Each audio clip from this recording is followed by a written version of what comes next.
Hi, and welcome to my channel. Today we're going to be talking about what is direct primary care, or DPC. I'll be answering some common questions I'm getting. So if that sounds interesting to you, stay tuned. I'm Colleen, and I am the owner-operator of Serene Primary Care. Serene Primary Care is a direct patient care clinic. So direct patient care or direct primary care is a way to give patients better access and more time with their providers. So when you have a direct patient care clinic in your area, their goal really is to be able to spend more time with you and to get appointments for you as soon as you need them or within a couple of business days.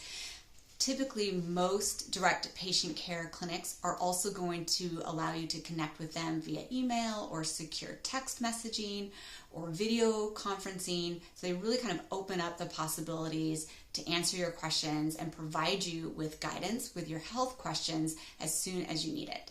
So one of the questions that I get frequently is, do you bill insurance?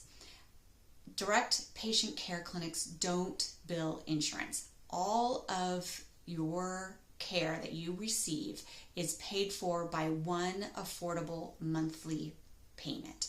So that monthly membership, in my case, it's $125 each month.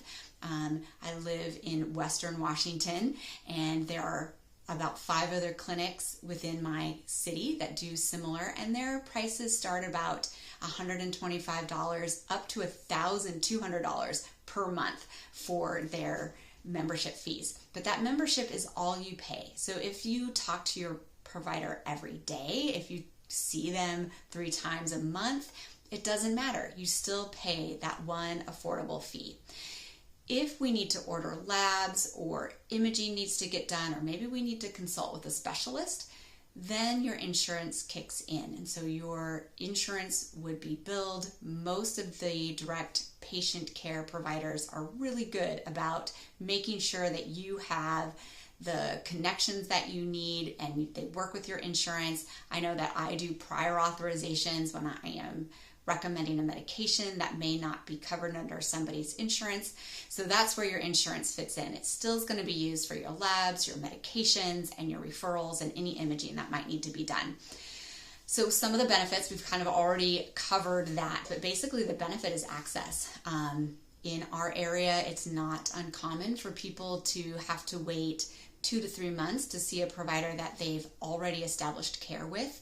And if they've not established care, it can be 6 to 18 months before they can get in to see the provider. The primary care model, the direct patient care model, is really trying to change that, trying to give us some access, get better communication, really grow those relationships between the provider and the patient. And it's really where the magic of medicine happens, is in that relationship. So if I know someone, I've been working with them for the last 10 or 15 years, and they come in and I see them and I think, this patient, even though they were just seen at an urgent care, this patient has pneumonia and I'm going to get additional imaging to make sure.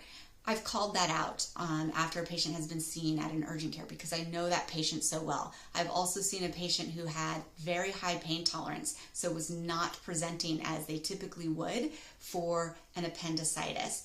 But they had gone to the emergency room. The emergency room had done an ultrasound, which is very common, but they didn't actually see that appendix. But they said, certainly this is an appendicitis because the patient isn't having enough pain. I immediately ordered a CT scan for that patient because I could tell that this patient of mine, who is very stoic, doesn't show the pain tolerance that others might have, so high pain tolerance. CT came back positive, had to go to emergency surgery for appendicitis. That is the benefit of having a close relationship with your primary care provider. They answer your questions, they know you, they can tell sick from not sick, and that looks very different depending on the person.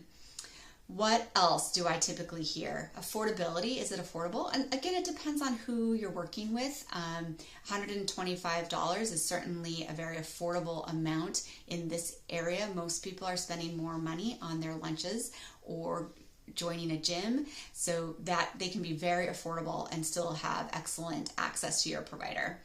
So I invite you to reach out to me if you have any additional questions. Drop a question down in the comments. I will happily answer anything for you, and I'll also provide my website.